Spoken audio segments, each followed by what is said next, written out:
میرے نبی دنیا سے جا رہے ہیں، دنیا سے جانے کا وقت ہے، 12 ربیع الاول ہے، پیر کا دن ہے، 7 جون ہے، 11 ہجری 633 عیسوی۔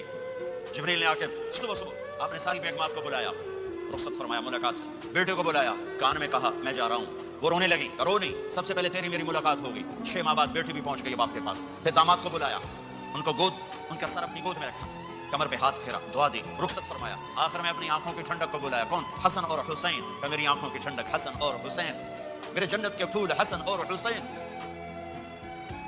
یوں لیا، حسن کو یہاں سے لیتے تھے، حسین کو یہاں، حسن کو ادھر اٹھاتے تھے، حسین کو ادھر اٹھاتے تھے، آخر میں ان کو بلا کر یوں لیا، وہ ساتھی آنسو ٹپ ٹپ ٹپ ٹپ ٹپ ٹپ، بیویوں کو جدا کیا، آنسو نہیں، بیٹی کو جدا کیا، آنسو نہیں، داماد کو جدا کیا، آنسو نہیں، جب بچوں کو جدا کرنے لگے تو یوں آنسو، ایک کو زہر میں تڑپتے دیکھا، ایک کا کٹا سر نیزے پہ چڑھتے دیکھا تو آنسو رک نہیں سکے، دعا نہیں کی، ہاتھ نہیں اٹھائے، اللہ کی تقدیر کے سپرد کر دیا، اولاد کو ذبح ہونے کے لیے تیار کر لیا کہ کل میری امت اولاد کے پیچھے جھوٹ نہ بولے، رشوت نہ لے، حرام کاروبار نہ چلائے، دھوکہ نہ دے، فراڈ نہ کرے، بچوں کو کہاں سے کھلائیں، بچوں کو کہاں سے پلائیں، کہ یہ میرا حسین کا سر کٹ کے نیزے پر چڑھا ہوا ہے۔ کچھ نہیں بولے رخصت فرمایا۔ جب سب چلے گئے تو جبریل آ گئے، آپ نے فرمایا کیا ہوا؟ خاموش کھڑے تھے، کہ موت کا فرشتہ دروازے پر ہے، اندر آنے کی اجازت چاہتا ہے۔ اپنے نبی کا مقام دیکھو، موت بھی پوچھ کے آتی ہے۔ آپ نے کہا آ جائے، آپ کی اجازت پر ملک الموت اندر آئے، اسرائیل کا السلام علیکہ یا رسول اللہ، کہنے لگا آپ پہلی ہستی ہیں، میں سلام کر رہا ہوں، میں نے کبھی کسی کو سلام نہیں کیا۔ کہنے لگا آپ پہلی ہستی ہیں، اللہ نے فرمایا تھا پوچھ کے اندر جانا، بن پوچھے نہ جانا۔ پھر کہنے لگا آپ پہلی ہستی ہیں، اللہ نے فرمایا آنا چاہیں تو لے آنا، رہنا چاہیں تو چھوڑ کے آ جانا۔ یہ وہ دربار رسالت ہے جہاں موت بھی پوچھ کے آتی ہے۔ آپ نے فرمایا میں اجازت دے دوں میری جان نکالو گے؟ کہا جی نکالوں گا۔ آپ نے یوں جبریل کو دیکھا، کیا کہتے ہو؟ جاؤں یا رہ جاؤں؟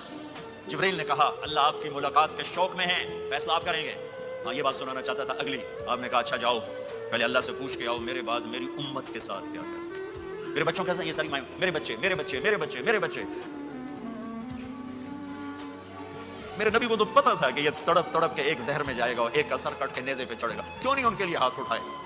ہمارے لیے کیوں روئے کہ جاؤ اللہ سے پوچھ کے آؤ میرے بعد میری امت کے ساتھ کیا کرے گا، میں پھر جواب دوں گا۔ جبریل واپس گئے، موت کا فرشتہ کھڑا ہوا ہے، جواب آیا یا رسول اللہ آپ کا رب کہہ رہے ہیں آپ کی امت کو تنہا نہیں چھوڑوں گا، مجھے میرے رب کی قسم جو سن رہا جس نے ہمیں یہاں جمع کیا ہے، سنو میری بات غور سے، اگر میرے نبی یہ سوال نہ اٹھاتے تو آج میں اور آپ بھی بندر خنزیر میں بدل چکے ہوتے۔ میری اور رب کی کوئی رشتہ داری نہیں ہے، لیکن کون ہے جس نے عذابوں کو روکا ہوا؟ وہ میرے نبی کے آنسو، میرے نبی کی آہیں، میرے نبی کی دعائیں، میرے نبی کی فریادیں، میرے نبی کی تڑپ، میرے نبی کا رونا، میرے نبی کا پیٹ پہ پتھر باندھنا، اس نے روک دیا۔